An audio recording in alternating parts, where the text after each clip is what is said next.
अथर्वच्या फोनवर आलेली बातमी ऐकून सईच्या चेहऱ्यावर चिंता दिसू लागली. शरद काका कुठे गेले? तिने वहीत लिहिलं. अथर्व म्हणाला, आपण त्यांना शोधू, पण आधी त्याच्याकडे असलेले पुरावे सुरक्षित करणं महत्त्वाचं आहे. विराजने एक जुना पत्ता लिहिला. शरदचं एक जुनं कार्यालय आहे. कदाचित तिथे आपल्याला काही सापडेल. सई, अथर्व आणि विराज तिथे पोहोचले. कार्यालय अनेक दिवसापासून बंद होतं. अथर्वने दरवाजा उघडला. टेबलच्या ड्रॉवरमध्ये त्यांना एक लिफाफा सापडला. त्यावर लिहिलं होतं, सईसाठी. सईने लिफाफा उघडला. आत एक कागद होता. त्यावर लिहिलं होतं, तुझ्या वडिलांनी तुझ्यासाठी जी संपत्ती ठेवली आहे तिच्यापेक्षा मौल्यवान एक सत्य आहे. ते सत्य तुला तुझ्या आईच्या जुन्या डायरीत सापडेल. अथर्वने आश्चर्याने विचारलं, पण डायरी तर आपल्या हातात आहे. सईने डायरी उघडली. शेवटचं पान रिकामं दिसत होतं. अथर्वने पान प्रकाशासमोर धरलं. त्यावर लपलेली अक्षर दिसू लागली. त्या पानावर लिहिलं होतं, सई, तुझ्या आयुष्यात एक व्यक्ती अशी आहे जी सुरुवातीपासून तुझ्या पाठीशी उभी आहे. तिच्यावर विश्वास ठेव. खाली कोणाचंही नाव नव्हतं, फक्त एक छोटं चिन्ह होतं. अथर्वने ते पाहिलं आणि अचानक म्हणाला, हे चिन्ह माझ्या बाबांच्या जुन्या कागदावरही होतं. तेवढ्यात बाहेरून कोणीतरी दरवाजा ठोठावला. सगळे शांत झाले. दरवाजा उघडल्यावर समोर शरद काका उभे होते. ते म्हणाले, माझ्यावर विश्वास ठेवू नका, पण माझं पूर्ण सत्य ऐकल्याशिवाय मला दोषीही ठरवू नका. शरद काकांनी खोलीत प्रवेश केला. अथर्वाने कठोरपणे विचारलं, तुम्ही इतके दिवस कुठे होता? शरद काका शांतपणे म्हणाले, सत्य शोधत होतो, पण मला माहिती होतं की माझ्यावर कोणीही विश्वास ठेवणार नाही. सईने वहीत लिहिलं. मग खरं काय आहे? शरद काकांनी एक जुनी फाईल टेबलावर ठेवली. ही फाईल तुझ्या वडिलांनी मला दिली होती. त्यांनी सांगितलं होतं की योग्य वेळ आली की ती तुला द्यायची. अथर्वने फाईल उघडली. त्यात सईच्या वडिलांनी सई असलेली एक पत्र होतं. शरदवर संशय घेतला जाईल, पण तो माझ्यासाठी पुरावा सुरक्षित ठेवत आहे. सईच्या डोळ्यात आश्चर्य आलं. अथर्वने विचारलं, मग तुमच्यावर बनावट कागदपत्राचा आरोप का आला? शरद काका म्हणाले, कारण मी खऱ्या पुराव्याऐवजी बनावट कागद पुढे करून खऱ्या व्यक्तीपर्यंत पोहोचण्याचा प्रयत्न केला होता. विराज म्हणाला, पण त्या योजनेमुळे सईला खूप त्रास सहन करावा लागला. शरद काकांनी मान खाली घातली. मला त्याची जाणीव आहे. तेवढ्यात अथर्वला फाईलमध्ये एक फोटो दिसला. फोटोमध्ये सईचे वडील, अथर्वचे वडील आणि एक तिसरी व्यक्ती होती. अथर्वने फोटो हातात घेतला. ही व्यक्ती कोण आहे? शरद काका म्हणाले, हीच त्या सगळ्या कटाची मुख्य व्यक्ती आहे. सईने फोटो नीट पाहिला. तिच्या चेहऱ्यावर अचानक ओळखीचे भाव आले. तिने वहीत लिहिलं, ही व्यक्ती मला ओळखीची आहे. शरद काका गंभीर झाले. हो सई, कारण ती व्यक्ती तुझ्या आयुष्यात आजही आहे. सई फोटो हातात धरून त्या व्यक्तीकडे पाहत राहिली. मला हा चेहरा कुठेतरी पाहिल्यासारखाच वाटतो. तिने वहीत लिहिलं. शरद काका म्हणाले, तुला आठवत नाही कारण तू खूप लहान होतीस, पण तुझ्या वडिलांच्या शेवटच्या दिवसात हा माणूस वारंवार त्याच्या ऑफिसमध्ये येत होता. अथर्वने फोटो उलटा केला. मागे एक तारीख आणि ठिकाण लिहिलं होतं, जुन्या न्यायालय, खोली क्रमांक 7. अथर्व म्हणाला, आपण आधी या खोलीत गेलो होतो, पण आपल्याला हा फोटो तिथे का मिळाला नाही? शरद काका म्हणाले, कारण फोटो लपवला गेला होता. सईने वहीत लिहिलं, कोणी लपवला? शरद काका काही क्षण शांत राहिले. मग त्यांनी उत्तर दिलं, तुझ्या वडिलांच्या मृत्यूनंतर त्यांच्या ऑफिसची जबाबदारी ज्याच्याकडे आली त्याने. अथर्वच्या चेहऱ्यावर गंभीर भाव आले. माझे काका? शरद काकांनी मान हलवली. हो, पण त्यांना दोष देण्याआधी हे पत्र वाच. पत्रात अथर्वच्या वडिलांनी लिहिलं होतं, माझ्या भावावर संशय घेऊ नकोस. त्याने फोटो लपवला असला तरी तो मला वाचवण्यासाठी होता. अथर्वने सुटकीचा श्वास घेतला. पण पत्राच्या शेवटच्या वळीत लिहिलं होतं, खरा धोका आपल्या घरातील व्यक्ती नाही, तो आपल्या घराचा विश्वासू मित्र आहे. सगळे शांत झाले. विराजने हळूहळू आवाजात विचारलं, मग तो मित्र कोण? शरद काकांनी फाईलमधून शेवटचा कागद काढला. त्यावर एक नाव होतं. सईने ते नाव पाहताच तिच्या हातातून वही खाली पडली, कारण ते नाव होतं रमेश. अथर्वने आश्चर्याने विचारलं, रमेश, माझ्या बाबांचा सर्वात जुना मित्र? शरद काका म्हणाले, हो, आणि त्याच्याकडे अजूनही तुमच्या आईचा शेवटचा पुरावा आहे. अथर्वने रमेश हे नाव ऐकलं आणि काही क्षण शांत राहिला. रमेश काका बाबांचे खूप जवळचे मित्र होते. मग त्यांनी असं का केलं असेल? शरद काका म्हणाले, कारण त्यांना पैशापेक्षा एका जुन्या रहस्याची भीती होती. सईने वहीत लिहिलं, कोणतं रहस्य? शरद काकांनी एक जुना कागद पुढे केला. तुझ्या आईने अनेक वर्षापूर्वी रमेशकडून एक महत्त्वाची गोष्ट जाणून घेतली होती. ती गोष्ट बाहेर आली असती तर अनेक लोकांचं आयुष्य बदललं असतं. अथर्वने कागद वाचला. त्यात एका जुन्या जमिनीच्या व्यवहाराचा उल्लेख होता. तेवढ्यात विराजचा फोन वाजला.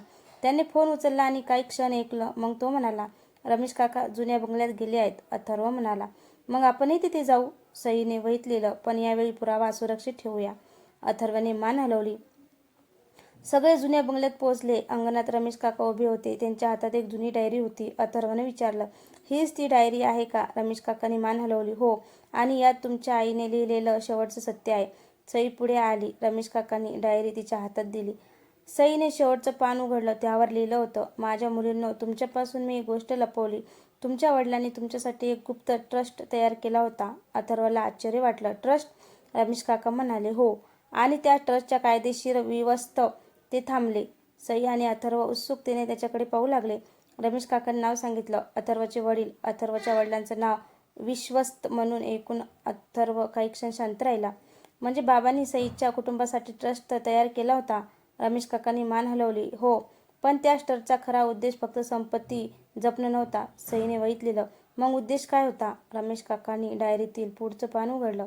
त्यात लिहिलं होतं, माझ्या मुलींना त्यांच्या हक्काचा आधार मिळावा आणि गरजू मुलांच्या शिक्षणासाठी या ट्रस्टचा उपयोग व्हावा. सईच्या डोळ्यात आनंदाचे अश्रू आले. आईला नेहमी इतरांची काळजी होती, अथर्व म्हणाला, आणि तिचं स्वप्न आपण पूर्ण करू. पण डायरीच्या शेवटच्या पानावर एक वेगळीच नोंद होती. ट्रस्टचे मूळ कागदपत्र सुरक्षित ठिकाणी ठेवली आहेत. ती मिळवण्यासाठी माझ्या मुलींच्या दोन्ही लॉकेटवरील चिन्ह एकत्र करा. काव्याने लगेच आपलं लॉकेट काढलं. सईने आपलं लॉकेट काढलं. दोन्ही लॉकेट एकत्र करताच त्यावर एक छोटं चिन्ह दिसलं. अथर्वने ते चिन्ह पाहिलं. हे जुन्या वाचनालयातील एका पुस्तकावर होतं. सगळे पुन्हा वाचनालयात गेले. त्या चिन्हाचं पुस्तक शोधताना काव्याला एक जुनं पुस्तक सापडलं. पुस्तकाच्या आत एक छोटी किल्ली होती. किल्लीसोबत चिठ्ठी होती. किल्लीने उघडणारी जागा तुमच्या घरातच आहे. सईने आश्चर्याने अथर्वकडे पाहिले. सगळे जुन्या घरात परतले. अथर्वने किल्ली एका जुन्या कपाटाला लावले. कपाट उघडलं. आठ ट्रस्टची मूळ कागदपत्र होते, पण त्यासोबत एक फोटोही होता. फोटोमध्ये सईची आई, अथर्वचे वडील आणि एक लहान मुलगा दिसत होता. काव्याने फोटो पाहिला आणि अचानक म्हणाली, हा मुलगा मला ओळखीचा वाटतो. काव्याने फोटो हातात घेतला आणि बराच वेळ त्याकडे पाहत राहिली. मला हा मुलगा कुठेतरी पाहिल्यासारखा वाटतो. अथर्वने फोटो नीट पाहिला.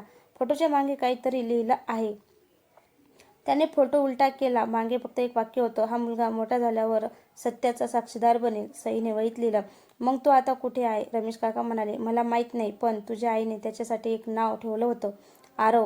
अथर्वने लगेच जुन्या कागदपत्रामध्ये शोध घेतला. एका फाईलमध्ये त्यातला आरव नावाच्या मुलाची जुनी नोंद सापडली. इथे त्याचा पत्ता आहे. सगळे त्या पत्त्यावर पोहोचले. दरवाजा एका तरुणाने उघडला. अथर्वने विचारलं, तुमचं नाव आरव आहे का? तरुणाने होकार दिला. सईने त्याच्याकडे पाहिलं. आरवने फोटो पाहिला आणि त्याच्या चेहऱ्यावर आश्चर्य उमटलं. हा फोटो तुम्हाला कुठून मिळाला? अथर्वने सगळं सत्य सांगितलं. आरव काही क्षण शांत राहिला. मग त्याने कपाटातून एक जुना लिफाफा काढला.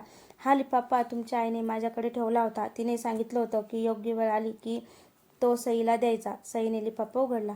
आत एक पत्र होतं. सई, जर आरव तुझ्यापर्यंत पोहोचला असेल तर समज तुझ्या वडिलांच्या प्रकरणाचा शेवटचा पुरावा त्याच्याकडे आहे. आरवने एक पेनड्राईव्ह सईकडे दिली. यात त्या दिवसाचा संपूर्ण व्हिडिओ आहे. अथर्वने लॅपटॉप सुरू केला. व्हिडिओमध्ये सईचे वडील, अथर्वचे वडील आणि रमेश काका दिसत होती आणि त्यांच्या समोर एक व्यक्ती उभी होती. व्हिडिओतील आवाज स्पष्ट ऐकू आला. जर माझ्यावर काही झालं तर त्या व्यक्तीला जबाबदार धरा. स्क्रीनवर त्या व्यक्तीचा चेहरा स्पष्ट झाला. सईने तो चेहरा पाहतच आश्चर्याने वही खाली सोडली, कारण तो चेहरा तिच्या अगदी ओळखीचा होता. स्क्रीनवर दिसणारा चेहरा पाहून सई काही क्षण स्तब्ध झाली. अथर्वने विचारलं, सई, तू या व्यक्तीला ओळखतेस का? सईने हळूच वहीत लिहिलं, हो, पण मला विश्वास बसत नाही. व्हिडिओमध्ये सईचे वडील पुढे म्हणत होते, या व्यक्तीने माझ्यावर विश्वास ठेवला होता, पण नंतर त्याने माझ्या कागदपत्राचा गैरवापर केला. अथर्वने व्हिडिओ थांबवला. आपल्याला हा पुरावा न्यायालयात सादर करावा लागेल. सईने मान हलवली.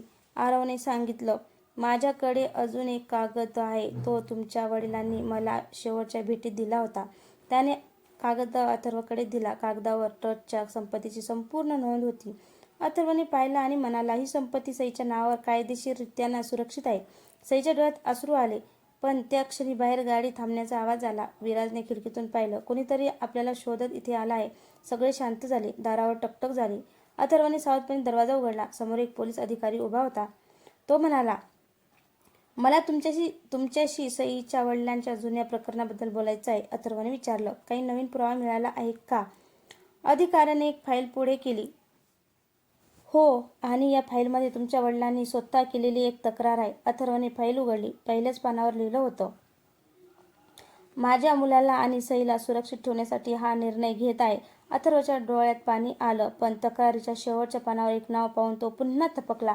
अथर्वने शेवटच्या पानावर नाव पाहिलं आणि काही क्षण तो शांत राहिला. सईने वहीत लिहिलं, कोणाचं नाव आहे? अथर्वने कागद तिच्या समोर केला. त्या कागदावर विनायक देशमुख याचं नाव होतं. पोलीस अधिकारी म्हणाले, तुमच्या वडिलांनी विनायक विरुद्ध तक्रार केली होती, पण ही तक्रार पुढे नेण्याआधीच प्रकरण बंद झालं. अथर्वने विचारलं. प्रकरण बंद का झालं?